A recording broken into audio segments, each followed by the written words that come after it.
All right. First things first. Tell the people about Kylan Morris and how you got your start in podcasting and everything. Kylan Morris. So obviously I'm a podcaster. Mm-hmm. I used to want to be a comedian. It all started with that. Originally I'm from St. Louis, Missouri. You say you're from Chicago, right? Sir, Yeah, Chicago. yeah. So I come from St. Louis, Missouri. I joined the military. And then when I came out, I originally, like I said, I wanted to be a comedian. Mm-hmm. But then I realized that I didn't really want to do that. So I just started podcasting. For sure. And with that being said, what turned you away from comedy that you didn't want to be that right away? So to be honest, I really like the idea of being able to work from home. Like I don't like when I got out of the military, I didn't want to have to travel to work no more.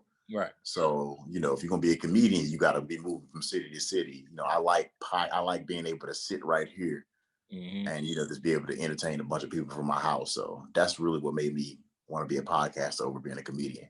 Oh yeah, you like kind of the homebody experience and everything. Yes, I feel you, yes. bro. I'm the same way. Like when I came up out of school, I was like, man, I got to make a commitment to stay at home, work. Then the pandemic came. Then look at us now. So with Yes. that being said, you are a solo podcaster, correct? Yes, sir. Talk about your drive with that. Like how do you keep things moving solo? So being a solo podcaster is harder than doing a podcast with somebody else because Hmm. you can't rely on somebody else to kind of fill in the conversation. You got to come up with all the conversation fills yourself. Right. But I enjoy doing it by myself because it only goes if I go. So I can't rely on nobody else. You know what I'm saying? It makes me want to go harder. You know what I'm saying? So uh, yeah, I just like doing it by myself. I feel you. What's your favorite episode that you recorded today? See, that's hard because I like them all. That's probably a cop out answer, Right. but I really like them all. Like I feel like I'm getting better as time goes on. Hmm. But I think my favorite recent one was probably episode 82. I talked about Barack Obama. I talked about male accountability, and Hmm. some of the dusties of the day I had that day was pretty funny. So That's the other day. That's that was that's a real, the segment that you got. yeah, yeah, yeah. Okay, talk about that segment. Like you just be like people out there dusty and just Yeah, yeah, yeah, yeah. So Dusty is a concept that so people have called people Dusty before, but the way I use it is different than a lot of other people use it. So Mhm. uh Dusty, when I'm talking about a person that's dusty, I can't really give like a straight up definition for it, Yeah. but it's one of them things where it's like when I'm talking about a dusty person, I'm talking about somebody that doesn't really take accountability for what they do, Mhm. doesn't really want to be the best version of themselves, uh, always got reasons for why they can't do something. You know what I'm saying? Like when you try to get somebody to do something, but they don't want to do it because it is like basically somebody that's dusty is somebody that just wants to get by in life and don't really want to do a lot. You know what I'm saying? Don't Mhm. want to progress in any way. You know what I'm saying? Mhm. And sit around So and collect some dust shit. right, right, right. Somebody that don't, how some people are. They don't want to word. They don't want to do nothing at all. Like Right. that's what a dusty. That's what dusty is to me. For sure. So you got your podcast titled The GotDamnKylan Show. How did you come up with that? To be honest, it just came to me. One night I was just smoking and I was like, man, what do I want to name this podcast? Like it gotta be something catchy. It gotta be something with my name in it. Right. You know what I'm saying? And I was like, the goddamn Kylan show. And I said it and I kept saying it and it just felt good. With the way your episodes lined up, the kind of the vibe I get is like once you drop, it's like a build up. You know what I'm saying? Like it's something like you've been sitting on, like yeah, this shit finna roll on the next podcast. You know what I'm saying? So Yeah. is that how you curate your episodes? Like something idea you sitting on? How do you come about with your episodes?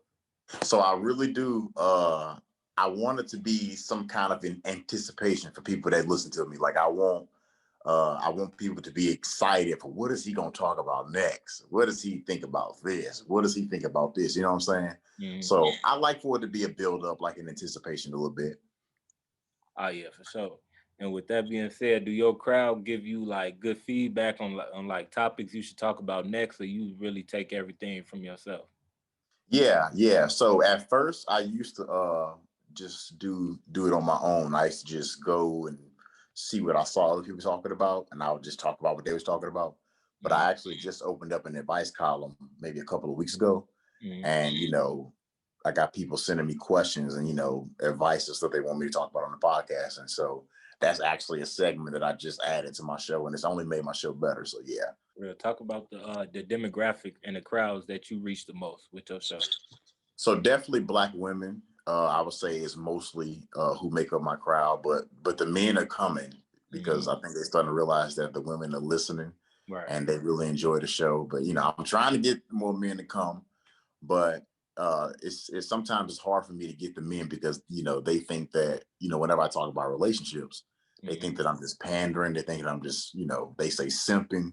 Mm-hmm. Uh, but I'm really just trying to get men to be better. You know what I'm saying? Right. Try to get them to be the best version of themselves. And a lot of guys don't like that. Mm-hmm. So, but for right now, it's mostly black women. How did you get yourself over that hump? Like separate yourself from the crowd so it wouldn't seem like you just stuck. Like you, how do you become the best version of yourself? You think? So about only focusing on myself. Heard that. I try not to give myself any reason to, you know, be who I was yesterday. I always want to be better tomorrow Mm-hmm. than I am right now. And I say that at the end of all my episodes. If you listen, I say, I want you to be a better person tomorrow than you are right now. And so that to me means you got to learn something new every day. Mm-hmm. You got to, if you work out, get stronger every day, get Mm-hmm. better at something every day, like just become a better version of yourself, every single day. And over time, you will see a difference. And, Mm-hmm. so I've spent so much time learning and, it led me to who I am right now. So, With that being said, it's been a long road since you started. What brought you into like with the video? Because I remember I told you like I've been in tune with you since you was making the videos with the Nintendo Wii music background. yeah. So like, what brought you even to do that? Like, how did you come about that? Like, you just had something to talk about one day? You mean just doing the videos? Yeah, because it led to what you're doing now, correct? Yeah, yeah. So like I said, at first I really wanted to be a comedian, you know what Mm-hmm. I'm saying? And when I first got out of the military, I saw all these other comedians going viral and getting famous and getting all this money and stuff. So I'm like, I can do that. I think I'm just as funny as them. So I Right. start making videos Uh-huh. and I start, going viral and stuff like that. Obviously the comedy didn't work because, I just didn't want to do it. Right. But I'm still doing videos right now. They're just spun into what I'm doing now with podcasting. So the main reason I'm doing videos every day now is because I'm just trying to promote my podcast, just trying to get it out there more. Oh yeah, and it seems like it's doing an effective job. Yes, sir.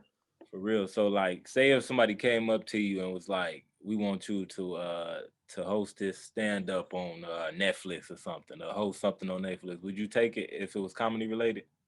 Yeah, Absolutely.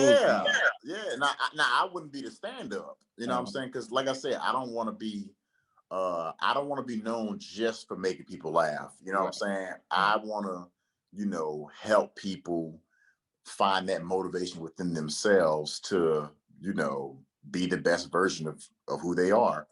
Mhm. And if I can make you laugh along the way, then I can, you know what I'm saying? I feel like I'm a naturally funny dude, so I don't have to try to make you laugh. I can get my point across to you, while making you laugh, Right. so Without pulling right, anybody's leg and stuff.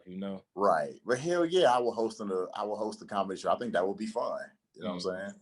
Yeah, that's dope. So with that being said, I know you do your solo podcast and everything, but talk about like your support system, like those around you who support you, and how do they push you to prepare yourself? Oh, my wife, man. My wife is everything. That is my support system. Mm-hmm. Uh Sometimes like as confident as I get, I'm sorry, as confident as I am about my ability to make a good show, man, sometimes I look at myself and I say, man, you're not good enough for this. You Right. can't do this, you know, like most people are. We just, it's human nature to kind of doubt ourselves sometimes. Yeah. And so my wife is there to let me know, like, nah, you're doing it. Keep doing it. You're doing nothing wrong. Just keep your head on straight. And, you know, she always lets me know that, you know, you already doing what you want to do right now for the rest of your life. Right. So, you know, you might as well keep doing it. You know what I'm saying? Don't stop now. Don't go back to doing what you were doing last year because you ain't feeling good right now. Just keep doing what you're doing and see where it leads you. So yeah, definitely my wife is my number one support system. Hey, that's what's up, bro. And the fact that you got that in house, it helps you push forward. You know, like you got your biggest supporter right next to you. That's Man, what, hey, that's, I do it. I mean, besides myself, obviously, but I do uh-huh. it for her. You know what I'm For saying? sure. I want to take us up out of here. Oh yeah, it's coming, man. So, with that being said, as far as taking y'all up out of here, what would be your next step for your podcast growth? Like, if the opportunity for growth come, what would you want it to be? I don't know, man. I just want to be able to attract a whole bunch of people. Mm-hmm. Like I would love to get some type of deal with, you know, Spotify, something like that. Right. Uh, I really just want to reach a bunch of people. Like uh, I don't know if it's like a specific like end goal that I want to get to. I just want to touch the lives of a bunch of people. Like I love when people come to me and be like, "Yo, you helped me look at this differently. Mm-hmm. This helped my life. Like you helped my relationship with my wife or my husband." You know what I'm saying? I just want to affect the lives of a whole bunch of Black folks. Have you been getting feedback like that from your time doing this? Like, you helped me realize such and such and things of that nature. Yeah. I get messages like that on Twitter, on Facebook. Like I said, somebody just hit me up on Instagram last week, Right. and it was a woman. She was like, "Man, you've really helped me be a better wife to my husband," and that's weird because like when I do my podcast, I really do it to give men relationship advice and try to get men, you know, to be better to their women or whatever. Right. But I guess the way she listened to it, she kind of took it into herself and be like, "Oh, well, this is how I'm dusty with my husband. I can help." It helped her be a better wife to her husband. So, Right. you know, but yeah, I get messages like that. True, and it seemed like throughout all that, it seemed like you very receptive of your feedback, so you very open to these things. So do you consider yourself like motivating, or you just be like, damn, this is what I do, and I can't believe I'm helping so many people?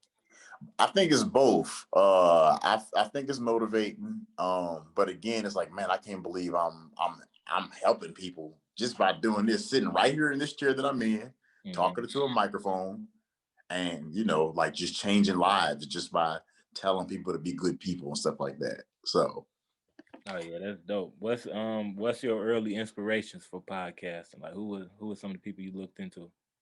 So I've always wanted to podcast. Mm-hmm. Just talking and entertaining people, that's something that I've always wanted to do.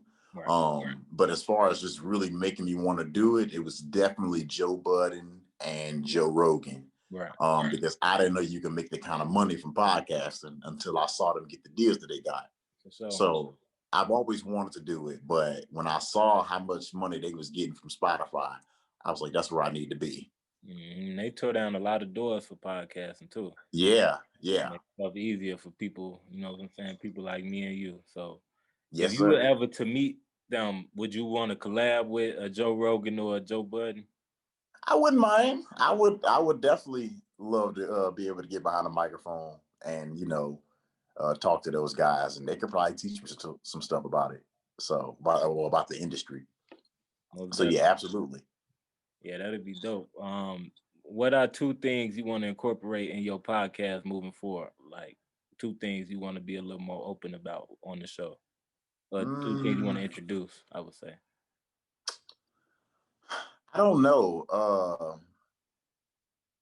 mean, like I said, I just added the advice column, Mm, so I want the show to be real interactive.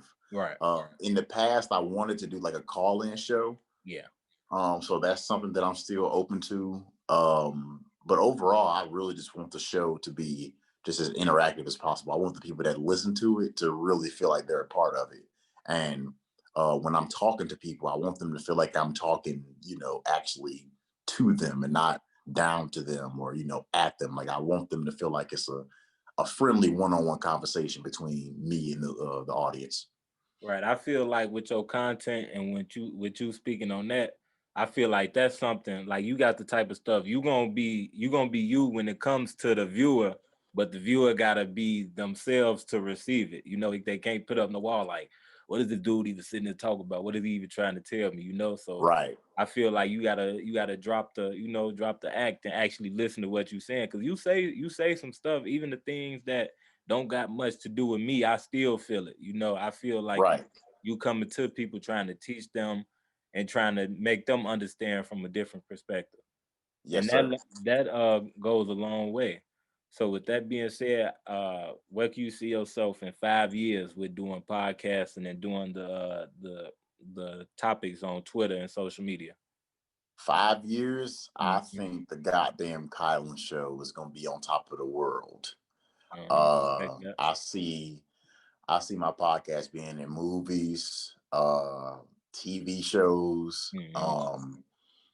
In 5 years, man, that's a long time. Yeah, it's a That's lot of that's time too. 5 years of me applying pressure like that and just putting Mhm. the podcast out there. I think we will definitely be in most Black people's cars at that time. I think most people in Black America will know about the goddamn Kylan show at that time. You know what I'm Mhm. saying? And that's really what I want. I'm trying to get as many people as I can to at least know about who I am. You For know what I'm sure. saying? And so, yeah, 5 years from now, I think it's gonna be crazy. And you talked about the way you segment your shows, like you say you segment them only like in like a 30-minute or under, so you can actually gain attention. Yes. So talk about like how is that important, like sectioning your shows for. I know you said it's not something for everybody, but how does it work for you? Absolutely. So when I first started podcasting, I knew that I did not want a real long show because Mm-hmm. most podcasts, they, hour and a half, 2 hours, even 3 hours sometimes, like Joe Budden and Joe Rogan. Mm-hmm. Um, they got real long shows.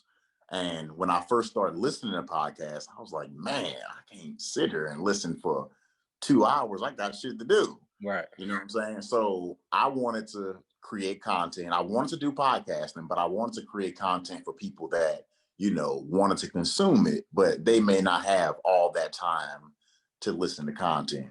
And so I keep my episodes 20 to 25, 26, 27 minutes, like at the max 30 minutes, because I Mm-hmm. know that people got shit, especially Black folks, we Right. got stuff to do. Mm-hmm. So that's by design, and I don't need an hour, 2 hours to really say what I need to say to you. And so 2 episodes a week, 25 minutes a piece, it works for me. And I think my audience appreciate it. For sure. And if you had to pitch me your show, if I was someone who never heard of it, what would be your best way to introduce your show to me before I can become a new listener? Okay, so first of all, it's pro-Black. Mm-hmm. It's pro-Black. No misogyny, no homophobia, no transphobia.